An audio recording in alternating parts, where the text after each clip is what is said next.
લક્ષ્ય ન્યૂઝ, એક નજર, એક લક્ષ્ય. અત્યારે આપણા બંને આગેવાન શ્રીઓ નૈલેશભાઈ અને જીતુભાઈ કોઠારી અને આપણા રશ્મિભાઈએ કીધું કે વિકાસ તો આપણને સૌને દેખાય જ છે. આપણા દેશના ગૃહ અને સહકારિતા મંત્રી અમિતભાઈ શાહ સાહેબના મત વિસ્તારની અંદર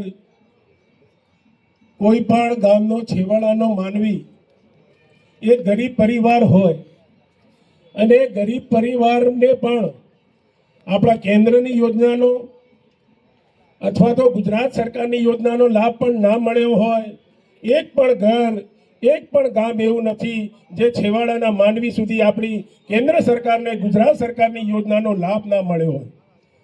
જ્યારે વિકાસની વાત કરીએ તો રશ્મિભાઈ અને આપણા જીતુભાઈ અને નૈલેશભાઈએ કીધું કે દરેક ગામની અંદર તમે જ્યાં જુઓ ત્યાં આગળ કોઈ એવું ગામ બાકી નહીં હોય કે એક ગામથી બીજા ગામને કોઈ નાળિયું શબ્દ રહી ગયું હોય. નાળિયો શબ્દ પહેલા વપરાતો હતો, પણ હવે નાળિયા શબ્દ આપણી વિધાનસભામાંથી મુક્ત થઈ ગયો છે. આપણા અમિતભાઈ શાહ સાહેબે જ્યારે આપણે ખાખરિયા ટપ્પાની અંદર બહુ કેટલાય વર્ષોથી માગણી હતી આ 4 માર્ગીય રોડ માટે કે અવારનવાર શેરીસા, મોટી ભુવણ, ખાતરજ એ બધી જગ્યાએ જ્યાં ટ્રાફિક ચક્કાજામ થતો હતો અને અવારનવાર એક્સિડન્ટ થતા હતા, અને એક્સિડન્ટ ના થાય અને ખાખરિયા ટપ્પાનો વિકાસ થાય એના માટે અમિતભાઈ શાહ સાહેબે તાત્કાલિક ધોરણે 182 કરોડ ખાખરિયા ટપ્પા માટે મંજૂર કર્યા હતા.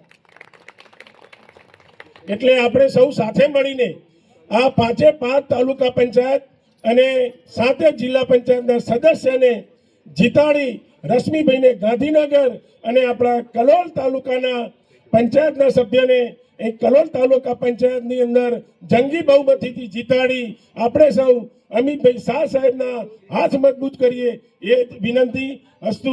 ભારત માતા કી જય. જય જય ગરવી ગુજરાત.